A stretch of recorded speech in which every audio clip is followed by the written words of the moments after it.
देवीपुरम में भद्रया नाम का एक आदमी रहता था। भद्राय की पत्नी का नाम सुलोचना है। वह दोनों पति पत्नी घर पर बैठकर मिट्टी का चूड़ियां बनाते थे। वे मिट्टी का चूड़ियां बनाकर पटनम में बेचते थे। इसलिए यह दंपत्ति मिट्टी का चूड़ियां पर विश्वास करके आराम से अपना जीवन व्यतीत करते थे। अरे सुलोचना, हमारा मिट्टी का चूड़ियां का धंधा बहुत अच्छे से चल रहा है। ये सब देवी दुर्गा का कृपा है। हाँ, क्योंकि ये देवी माँ है। अगर ये नहीं होता तो हम इस तरह बिजनेस नहीं कर रहे होते। इस बार चूड़ियां बनाते समय पहली चूड़ियां देवी दुर्गा को चढ़ानी है। हाँ, पिछली बार बने मिट्टी के चूड़ियां में से कुछ ही बचे हैं। आज मैं इन्हें बाजार में बेचता हूँ।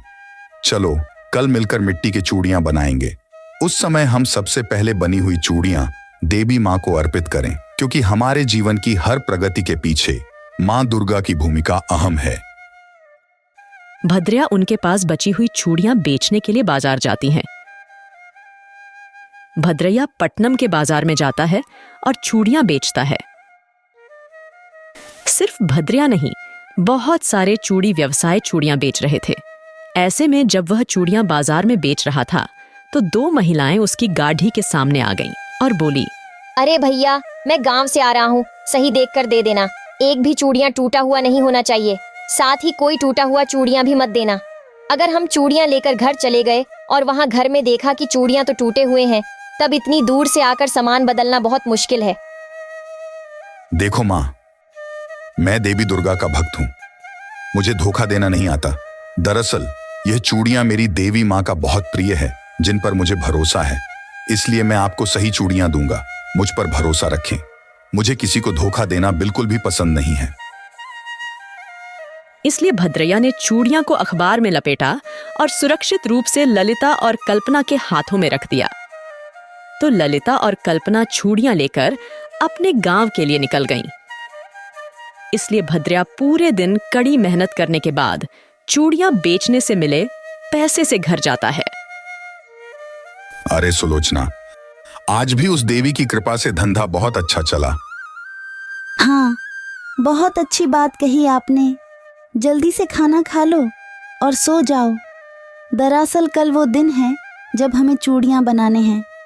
क्या आपको याद है कि कल हमें पहला चूड़ियां देवी को चढ़ाना है? तो सुलोचना भद्रया को भोजन परोसती है। भद्रया खाना खाती है और सो जाती है।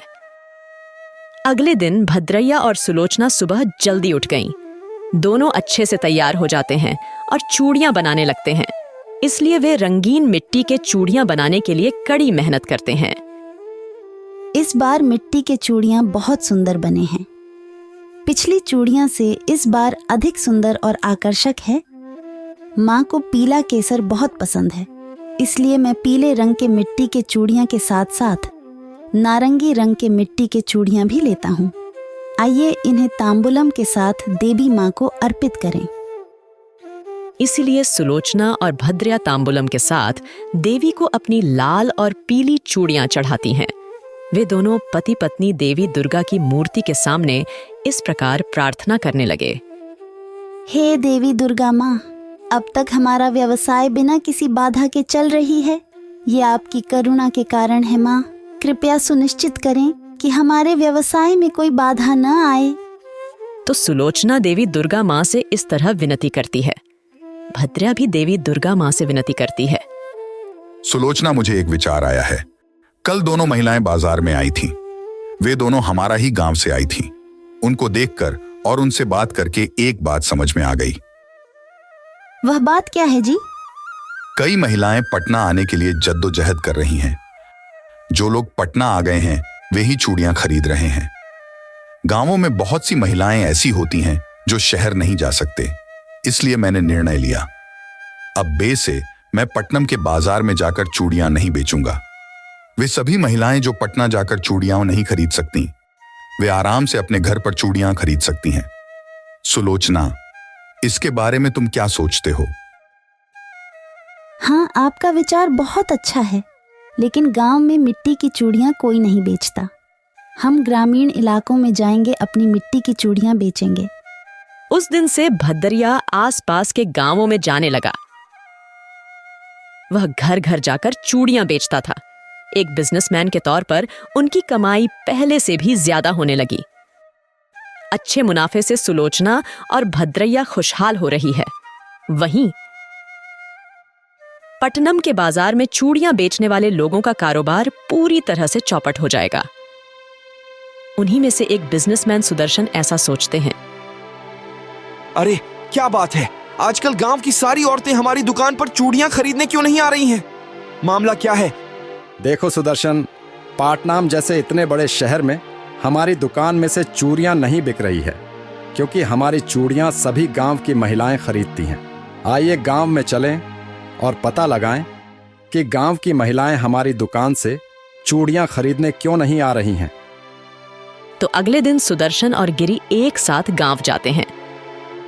वहां वे भद्रिया को घर घर जाकर चूड़ियां बेचते हुए देखते हैं। उन्हें बहुत गुस्सा आता है। ओह, यहाँ की महिलाओं ने इसलिए पटना आना बंद कर दिया है क्योंकि आप गांव में चूड़ियां बेच रहे हैं। कल से आप यहाँ चूड़ियां नहीं बेच सकते, ठीक है?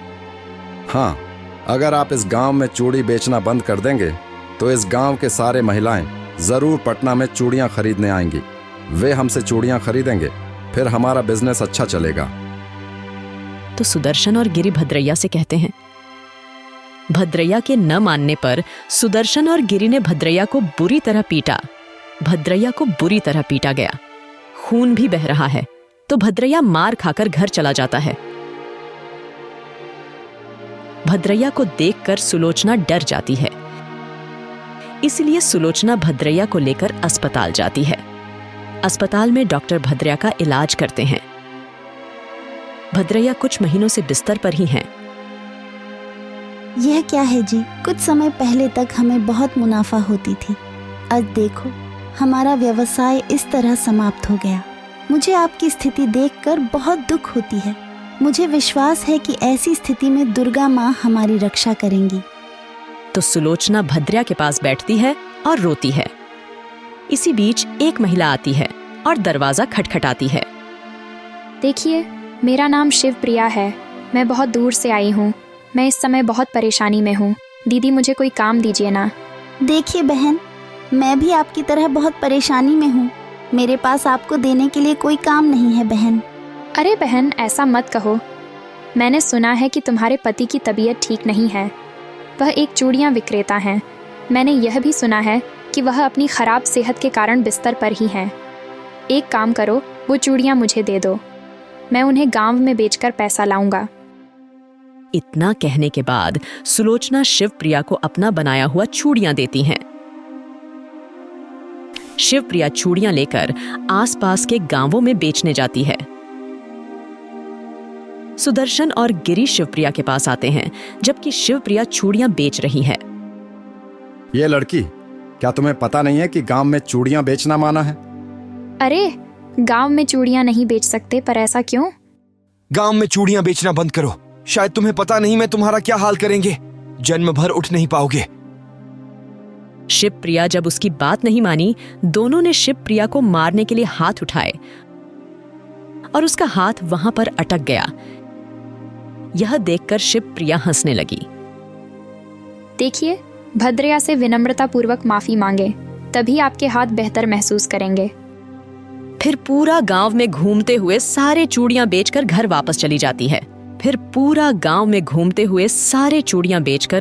वापस चली जाती है।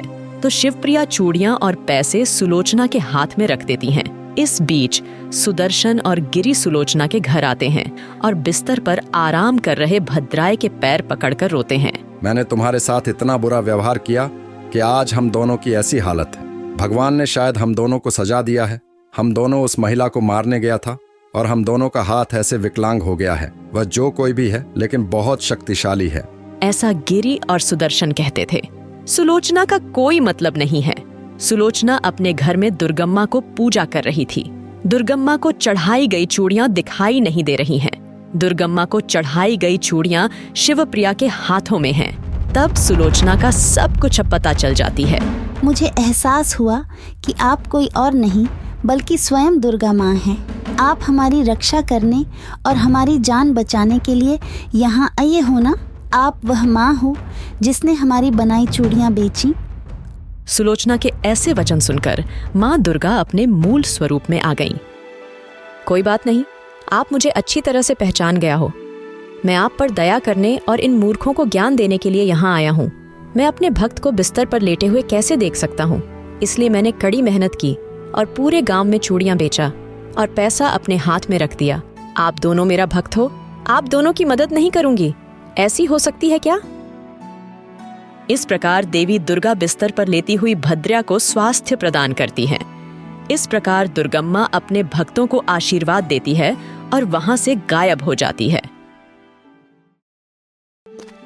एक गांव में मल्लिका नाम की एक औरत रहती थी। मल्लिका देवी दुर्गा की बहुत बड़ी भक्त हैं। सदैव देवी की आराधना करते रहते थे। मल्लिका ने अपना जीवन कपड़े सिलने से मिले पैसों से गुजारा किया। मल्लिका की एक आदत है। मल्लिका प्रत्येक पूर्णिमा को उस गांव के दुर्गा माता मंदिर में जाती थी और विशेष पूजा करती थी। साथ ही वह 4 लोगों को अपने हाथ से खाना भी देती थी। ऐसा करने से मल्लिका को बहुत आनंद मिलता है।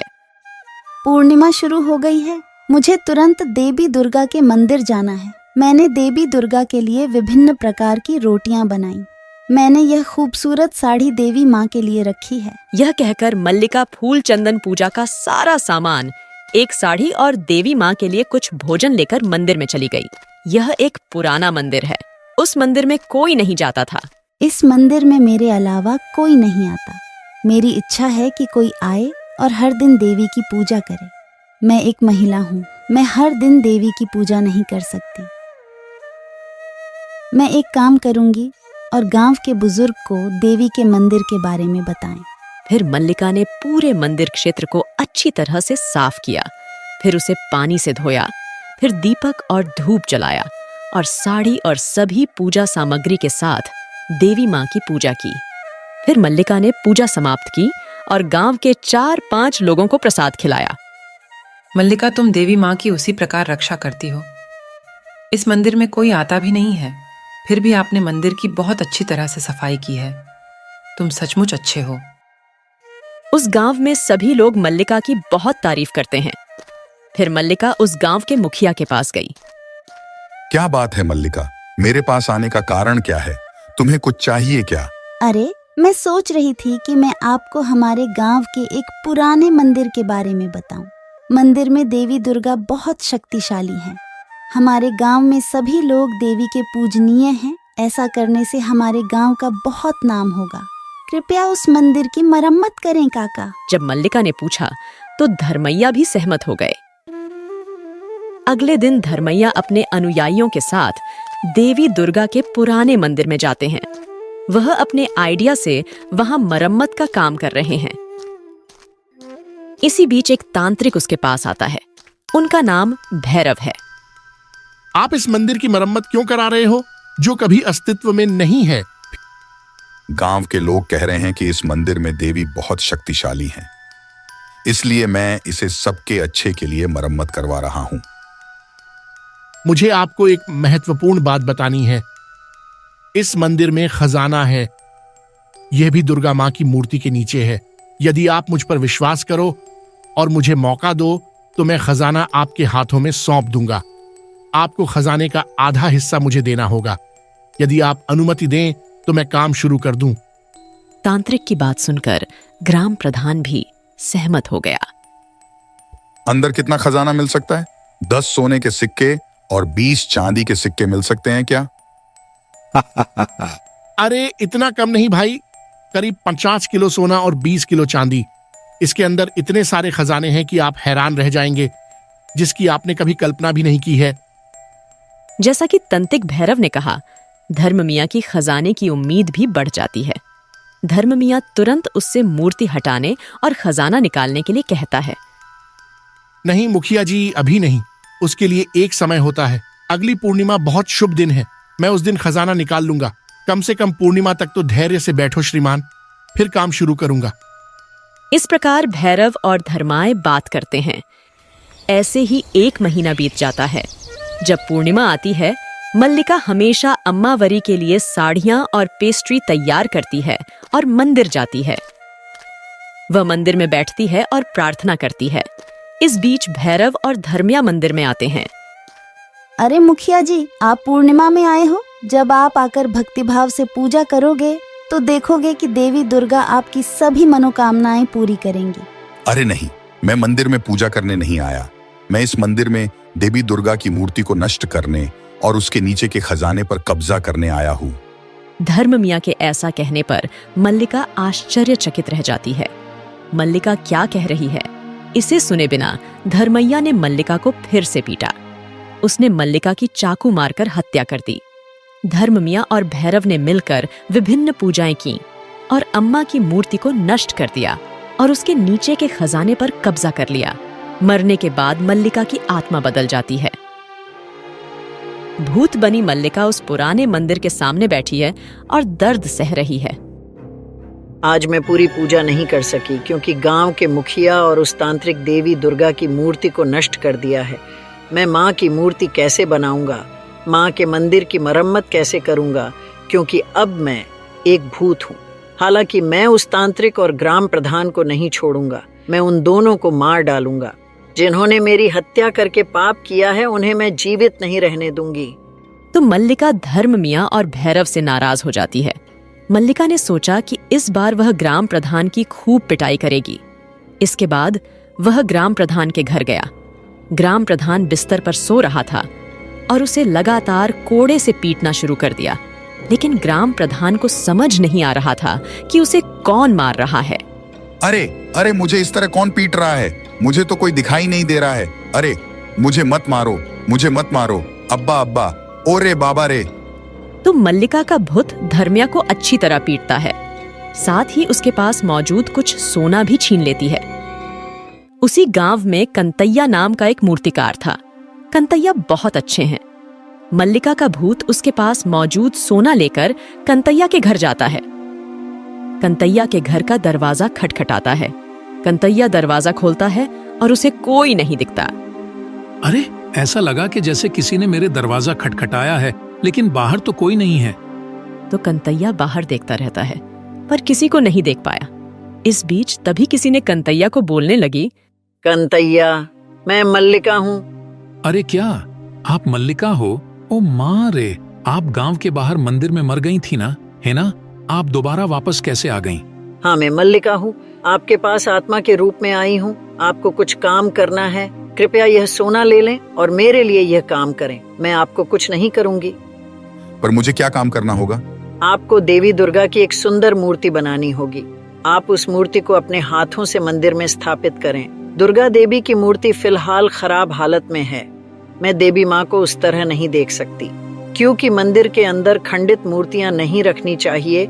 यदि वह गांव में रहे तो यह गांव के लिए अशुभ है। कृपया देवी की एक मूर्ति बनाएं। क्योंकि मैं एक आत्मा हूँ, इसलिए मैं मंदिर में प्रवेश नहीं कर सकती।